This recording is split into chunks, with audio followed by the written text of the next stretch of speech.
And distinctions are made between mantras that are given by Buddhas and Bodhisattvas versus ordinary sound. And ordinary sounds, for an enlightened being, perfectly enlightened being, there is no such thing called ordinary sound or pure mantra sound, so to speak.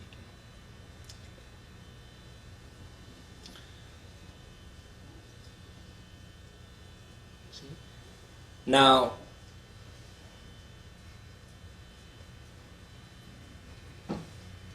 six syllable like mantra Om Mani Padme Hum has its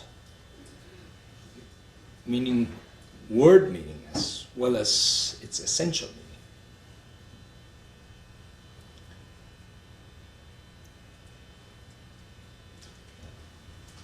Actually, it's a very, very vast subject, this topic of mantra. Anyway,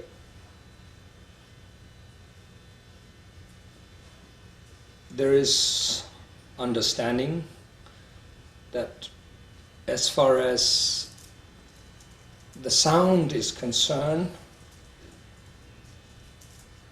the manifestations of sounds are based on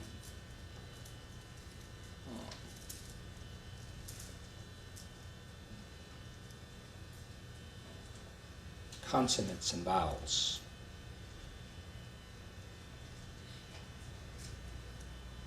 And then they make syllables, so to speak. And the understanding here is vowels represent wisdom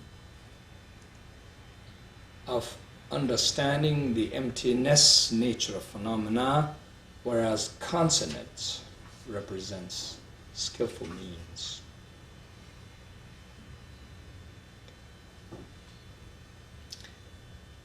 And it's naturally like that. Furthermore, these syllables, letters, vowels, consonants, Tantric doctrine says that it's all these syllables, letters and vowels and consonants and everything, are in our own body, so to speak. This body is called a Vajra body, and this Vajra body of ours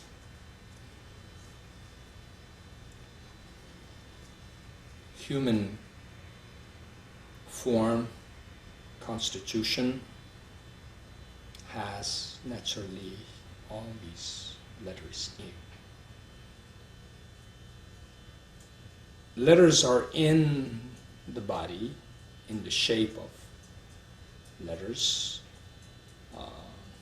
in our nadis and chakras, our veins, and through which our energies flow, and so on and so on. And because of that, all kinds of sound can arise, can be uttered, so to speak. And it's due to that fact. Had it not been for so, it would have been not possible. And that's naturally in the Vajra body. And then there's another form of manifestations of mantra, and that is with the deity body that you visualize. And then in deity body that you visualize, you have also various different mantras. And then there's the actual Buddha body, and the Buddha bodies also have natural syllables and mantras and so on. Naturally arises for the benefit of all sentient beings.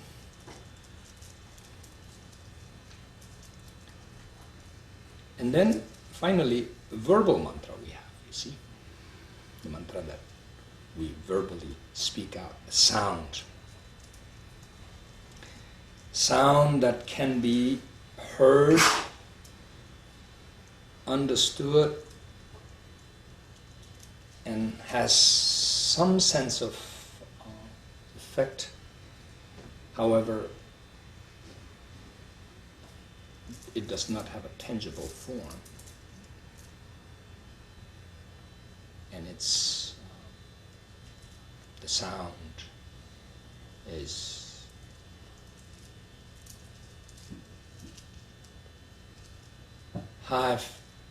it's called half manifesting form. It has effect, it can be heard, it does not have substantial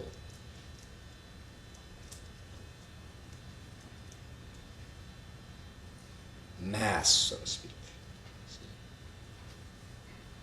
It's only in the form of energy, in the form of sound, like that.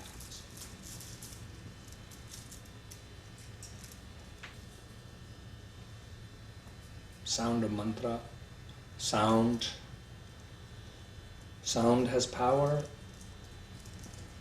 Can sound do things, affect things, cause things? Absolutely.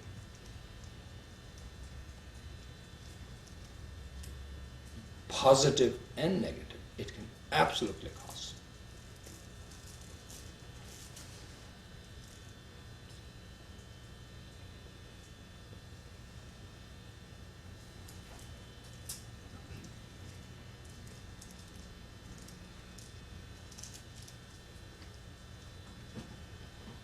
You see, when President of the United States gives a State of the Union address every year, and if he calls rogue nation like Iran, Iraq, and North Korea or axis of evil, well, it's not just a word, it has power. Similarly, completely enlightened being with unconditional love and compassion for all beings, if he or she utters and declares enlightened truth through the medium of speech, it absolutely has power and it touches all sentient beings as well.